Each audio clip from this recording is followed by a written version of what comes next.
Assalamualaikum warahmatullahi wabarakatuh. Bagaimana kabar kalian semua? Alhamdulillah kalau semuanya pada sehat.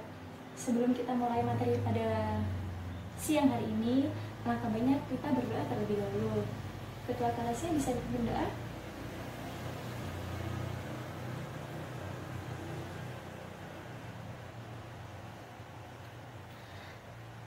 Nah, di sini apa ada yang udah tahu materinya apa? Kita hari ini akan membahas tentang apa? Pasti udah pada belajar semua kan? Iya. Saya ingin tahu siapa yang udah baca tadi malam, siapa yang udah belajar tadi malam tentang materi pada siang hari ini. Ayo bisa ajukan tangan. 1, 2, 3, 4. Cuma 8 orang dari 40 berapa siswa nih? Dari 46 siswa. Aduh, yang lainnya kemana? Ayo ditingkatkan lagi kita belajarnya, kita membacanya. Sekarang ini kan kita mengikuti kurikulum K13. Jadi guru itu hanya sebagai fasilitator saja. Selebihnya itu akan dikembalikan lagi kepada siswa, inisiatif siswa untuk belajar. Sebaiknya sebelum kita menuntut ilmu, sebelum kita sekolah, sebelum kita berangkat sekolah, hendaknya malam harinya atau pagi harinya kita itu sempatkan untuk membaca, meskipun itu hanya 5 menit. Karena apa? Karena itu akan mempermudah kita untuk memahaminya, kita akan mempermudah ilmu yang akan disampaikan oleh guru, seperti itu. Jadinya kalau misalkan kita malamnya atau paginya sebelum berangkat sekolah itu membaca terlebih dahulu, maka kita itu akan paham, oh ini toh, oh ini loh yang akan disampaikan nanti gitu. Jadi udah punya bayangan, oh ilmu, oh misalkan seperti ini loh, oh iya ini loh yang akan disampaikan oleh ibu, apa yang akan disampaikan, oh seperti ini. Jadi udah punya pandangan kalian itu mengenai materi yang akan disampaikan. Jadinya itu guru itu hanya meluruskan kembali apa yang ada di pikiran kalian. Misalkan kalian mempunyai kendala, oh ini tuh gimana sih maksudnya gitu. Jadi nanti di sini akan kita bahas bareng-bareng. Jadi kalau misalkan kalian belajar terlebih dahulu, kalian udah mempunyai pegangan, oh ini loh yang akan aku pelajari nanti gitu. Kalau misalkan kalian udah baca, kalian udah belajar terlebih dahulu, itu akan memudahkan kalian untuk memahami ilmu tersebut, seperti itu ya.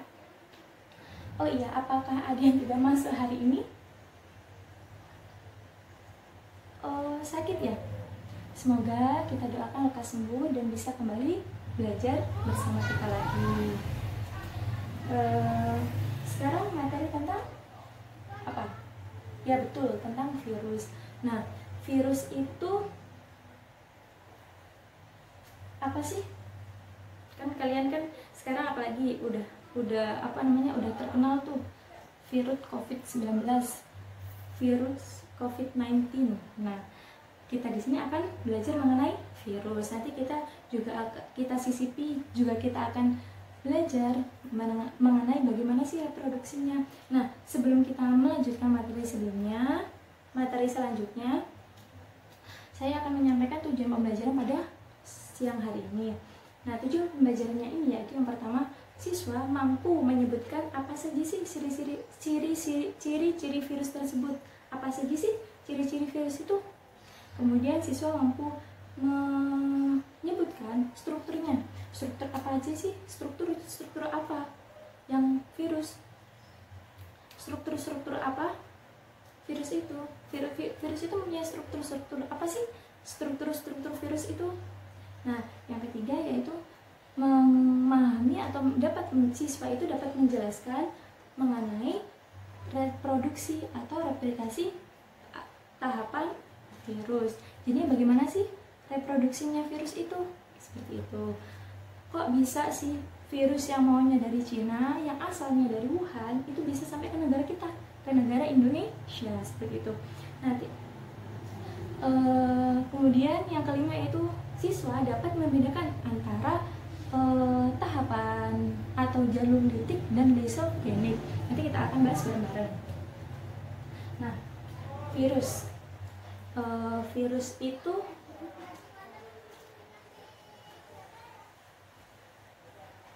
maaf kok macet ya. Apa sih bedanya?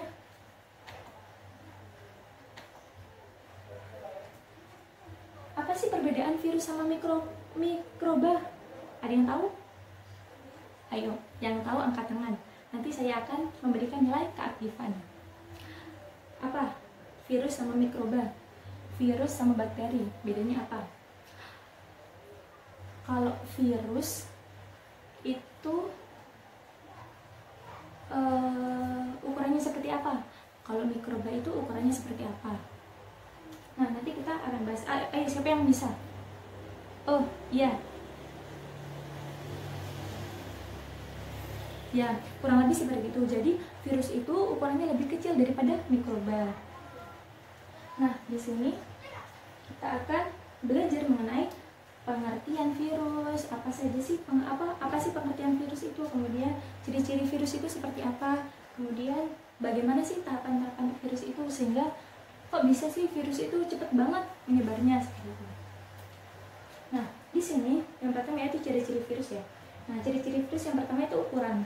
Ukuran virus itu dari 25 sampai 300 nanometer. Kecil ya, kecil banget. Mata kita aja tidak dapat melihatnya. Kita dapat melihatnya itu dengan menggunakan mikroskop. Seperti itu. Ukuran memiliki ukuran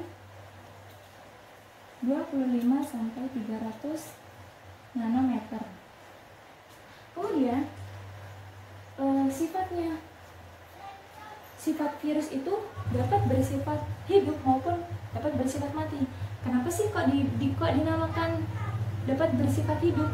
Karena virus itu dapat bereproduksi dan bereplikasi.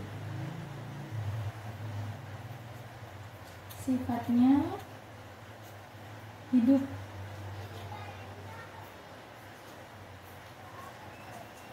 Kemudian yang kedua yaitu bersifat mati. Karena apa?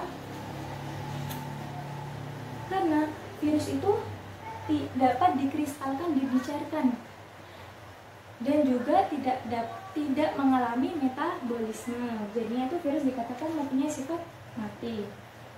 Nah, sifat virus itu bersifat parasit obligat intraseluler. Apa itu? Virus hanya dapat hidup di sel yang hidup. Virus dapat hidup di sel hidup atau di sel Hoppes, di sel inang yang hidup. Jadi virus itu menempel pada sel yang hidup seperti itu.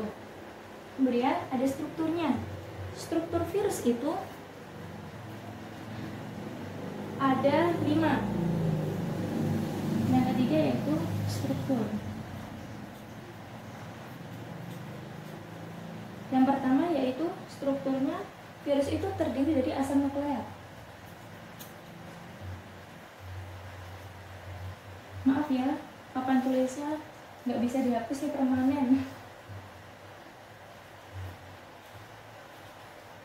Nggak bisa dihapus, jadi hitam-hitam. Yang pertama yaitu asam nukleat.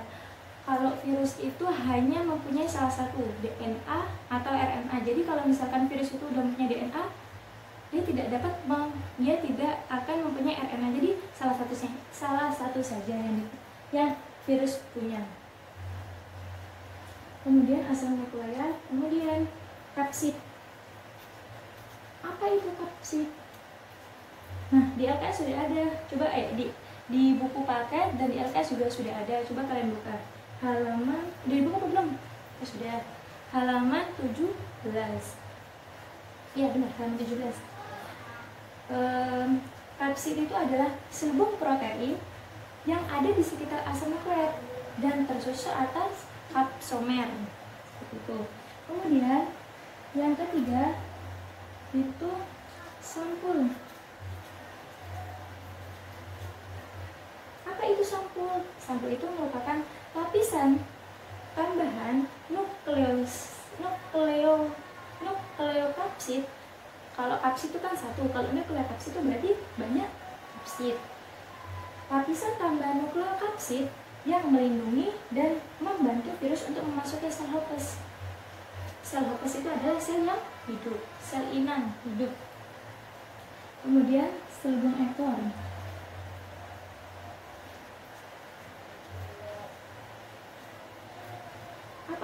Apa sih selubung ekor itu? Pembungkus ekor. Jadi virus itu punya ekor. Nah, ekornya itu diselubungi. Nah, itu namanya ekor itu dibungkus oleh yang dinamakan dengan selubung ekor ini. Jadi ekornya virus itu mempunyai bungkus. Nah, nama pembungkusnya ini adalah selubung ekor, seperti itu. Kemudian mempunyai papan dasar.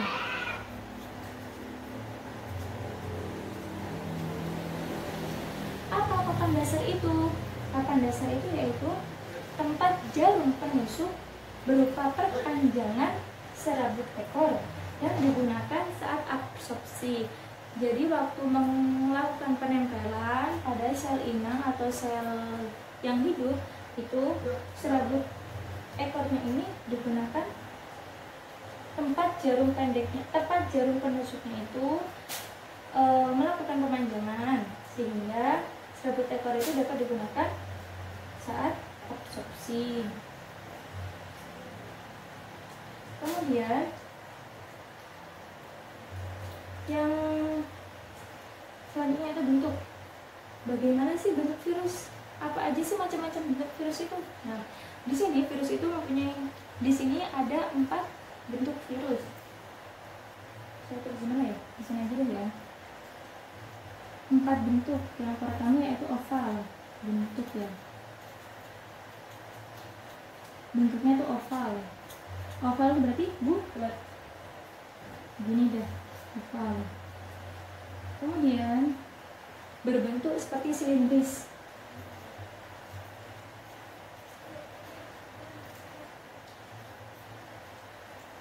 Silindris panjang. Kemudian berbentuk seperti polihedris. Di LKS kan sudah ada ya.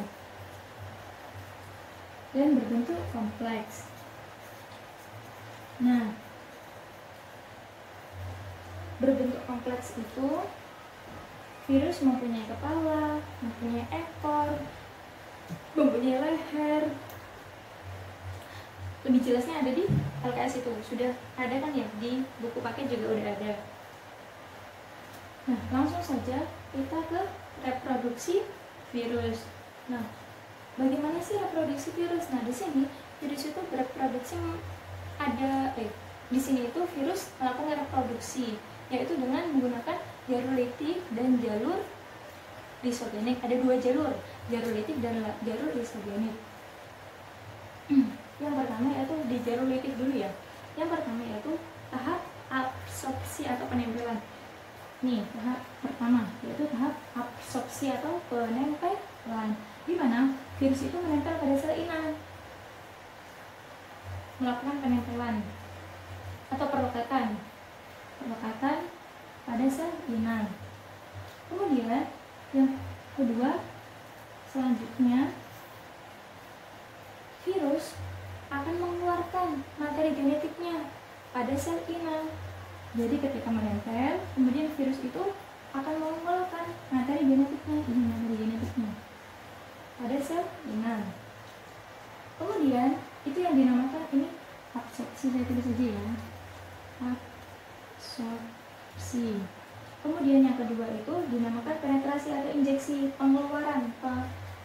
Virus mengeluarkan apa? Mengeluarkan materi genetik, injeksi. Kemudian yang ketiga yaitu sintesis, di mana di sintesis ini materi genetik yang dibawa oleh virus itu akan merusak sel DNA merusak DNA pada sel inang, akan merusak DNA pada sel inang. Jadinya yang maunya DNA pada sel inang itu bulat, jadinya pecah-pecah seperti ini, kan dirusak oleh materi genetik yang dibawa oleh virus. Ini sintesis. Yang keempat yaitu perakitan. Jadi ketika DNA pada sel inang itu udah dirusak oleh virus dan DNA sel inang ini di bawah kendali virus, maka DNA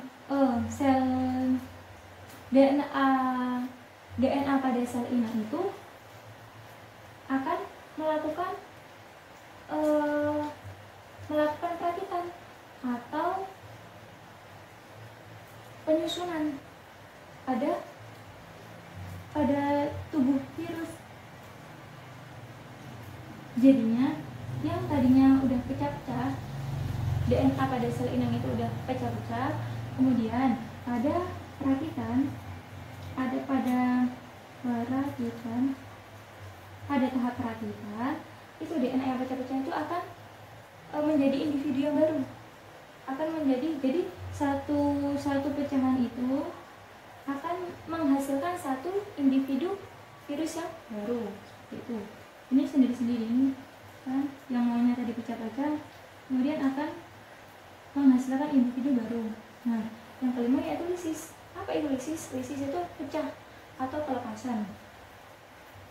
Lisis, pecah atau pelepasan. Jadi virus yang sudah matang itu akan menghasilkan lisosom atau enzim yang merusak dinding sel. Jadi dinding selnya ini dirusak oleh virus sehingga virus itu akan bisa keluar. Nah, ketika sudah keluar maka virus itu akan menempel lagi pada sel inang yang lain atau mencari sel hidup yang baru, seperti itu. Ini terus, ini terus bekerja seperti ini terus. Ini namanya daur litik. Nah, daur litik ini ketika imun kita itu lemah, maka kita akan mudah terserang oleh virus, seperti itu. Kemudian yang daur lisogenik, pertama itu sama, tahap pertama itu sama. Yang mana tahap pertama itu pada tahap absorpsi atau penempelan. Virus itu akan menempel pada sel inang atau sel individu yang baru. Kemudian virus itu akan mengeluarkan materi genetik atau melakukan penetrasi, sama injeksi itu sama penetrasi itu sama, mengeluarkan materi genetik. Kemudian kalau yang litik itu tadi langsung memecah atau merusak sel inang yang ada DNA pada sel inang. Kalau yang lisogenik, baru lisogenik, DNA virus itu akan menempel atau akan menyisip pada sel inang, pada DNA sel inang. Jadi yang tadi ini tuh pecah-pecah. Jadi materi genetik, kalau yang dilitik ya, ada materi genetik yang dibawa oleh virus itu akan merusak DNA pada sel inang. Kemudian kalau misalkan yang lisogenik itu bukan merusak tapi malah menempel, hanya menempel atau menyisip, seperti itu. Ini namanya fase penggabungan atau tahap penggabungan.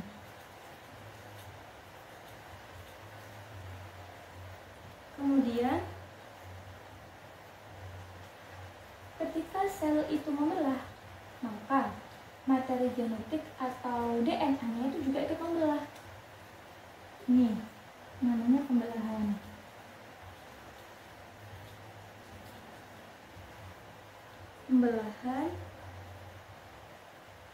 Nah, ketika sudah membelah, ya maka akan menjadi individu yang baru ini. Begitu. Kalau yang di lisogenik itu tidak memecah dinding sel tidak memecah dinding sel. Kalau yang tadi ini kan, kalau yang litik itu kan memecah dinding selnya.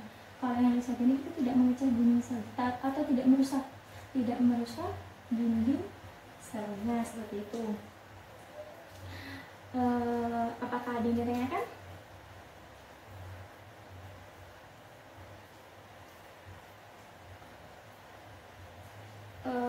ini diem, apa karena nggak paham, apa karena udah paham? Jadi kita ulang lagi ya. Jadi kalau di litik itu ada 5 tahap, sama di replikasi juga, kalau di lysogeny juga ada 5 tahap. Yang pertama, yang di litik itu absorpsi, injeksi, sintesis, perakitan, dan lisis atau melakukan pemecahan. Kemudian kalau yang di lysogeny itu absorpsi, injeksi, terus melakukan penggabungan, kemudian melakukan pembelahan sel. Seperti itu.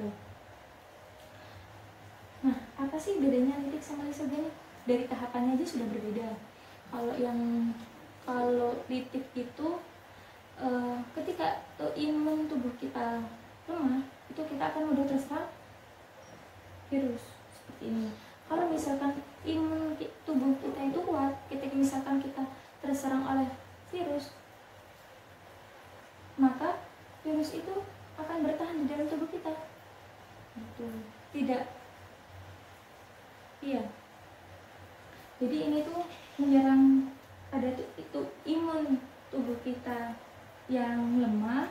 Kalau ini ketika menyerang ketika imun tubuh kita itu kuat, seperti itu. Nah, kalau DNA virus pada dilitik ya, kalau DNA virusnya itu menghancurkan DNA pada sel inang atau menghancurkan sel inangnya. Kalau misalkan di lysogeny itu DNA virus itu akan bergabung dengan DNA sel inang dan tidak merusak sel inangnya. Kemudian kalau yang di litik itu ada gejala-gejala karena terkena virus. Kalau di lysogeny itu tidak ada gejalanya. Gitu. Kalau misalkan di litik itu waktunya itu sangat cepat.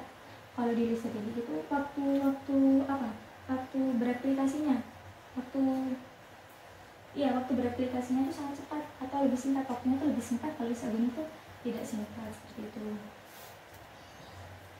Nah, bagaimana dengan COVID-19? Bagaimana kalau misalkan virus COVID-19 itu menggunakan jalur seperti apa? Bentuknya itu seperti apa? Pasti ada yang bertanya seperti itu ya. Nah, kalau bentuknya kan mungkin kalian sudah paham bentuknya dari bentuk dari virus COVID-19. Nah, virus COVID-19 itu bentuknya oval. Nah, seperti ini berarti. Oval. Kalian mesti kan sudah ada tuh di media sosial sudah banyak yang mendesain atau menggambarkan virus COVID-19. Nah, kalau dari cara atau tahapan replikasinya atau reproduksinya itu, kalau COVID-19 itu di hasil dari penelitian sementara yang sudah dipublikasikan itu menggunakan jalur litik. Tetapi ada temuan kasus, entah itu benar atau salah ya, itu pasien yang dinyatakan sembuh itu ternyata masih kambuh lagi penyakitnya, masih kan kalau misalkan udah sembuh ya sembuh, imun kita akan kuat, kita akan tidak mudah terserang virus COVID-19 lagi. Nah, ada temuan baru bahwasanya kalau misalkan ada pasien yang sudah sembuh dari COVID-19 itu ternyata kambuh lagi. Nah, dapat dinyatakan bahwa virus ini tuh menggunakan jalur lysogenik seperti itu. Jadi belum diketahui dengan pasti seperti itu. Nah, untuk itu makanya kita harus sering-sering mencuci tangan kita agar tidak mudah terkena virus. Karena apa? Karena virus itu ketika kita terkena virus itu akan mudah menyerang tubuh kita ketika imun kita lemah gitu. Jadi jangan lupa untuk mencuci tangan sebelum makan, sering-sering mencuci tangan. Kemudian ketika imun kita sudah turun atau ketika kita sakit itu gunakanlah masker baik keluar rumah ketika keluar rumah dan kemudian jangan sering-sering Jangan sering-sering menyentuh muka, baik itu mulut, mata, dan wajah. Jadi kalau misalkan kita belum cuci tangan habis dari luar itu, atau kita belum sempat cuci tangan itu, sebaiknya itu jangan sering-sering kita memegang muka kita seperti itu. Apalagi kita belum cuci tangan langsung kita makan seperti itu tuh jangan ya.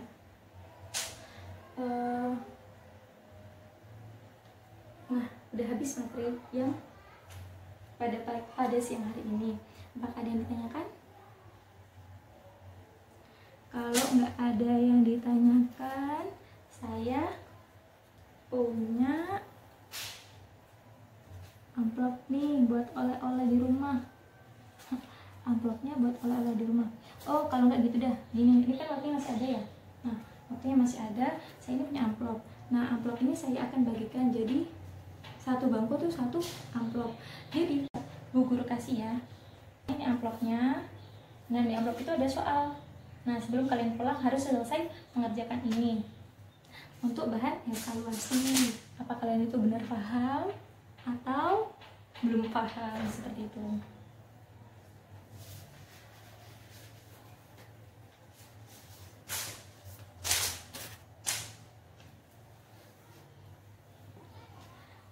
Saya kasih waktu 10 menit.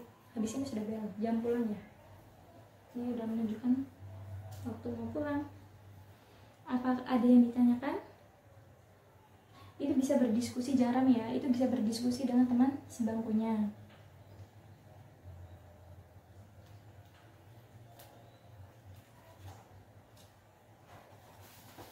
Saya kasih waktu 10 menit.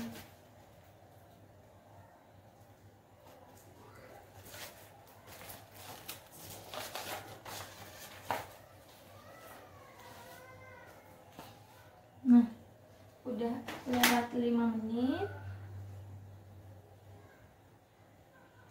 Ya, jangan rame, didiskusikan.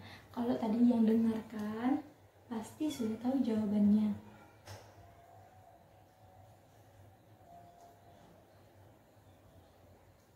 Nah, waktu habis, sudah 10 menit. Ayo, dikumpulkan. Ketua kelasnya atau sekretarisnya bisa membantu mengumpulkan ke depan. Iya.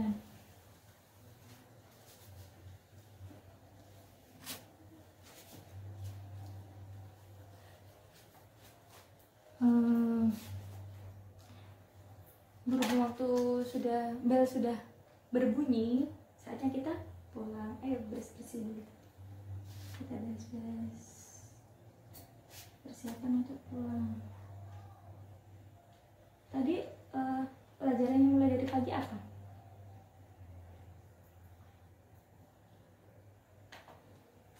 Oh, pelajaran kita semua ya, kimia, fisika, terus yang terakhir biologi. Tetapi kalian harus tetap semangat ya, belajarnya harus ditingkatkan. Jadi sebelum berangkat sekolah itu hendaknya kalian harus membaca dulu. Jadi kalian udah dapat pegangan ilmu seperti itu, udah punya pandangan. Nanti ini aku mau belajar ini, gak usah lama-lama, cukup 5-10 menit atau 15 menit. Ayo ketua kelasnya bisa dibimbing berapa?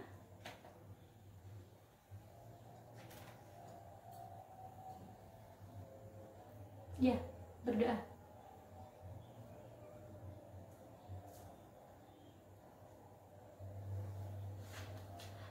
Kurang lebihnya saya mohon maaf. Semoga apa yang kita pelajari hari ini dapat bermanfaat dan difahami. Wabillahi taufiq wal hidayah. Wassalamualaikum warahmatullahi wabarakatuh.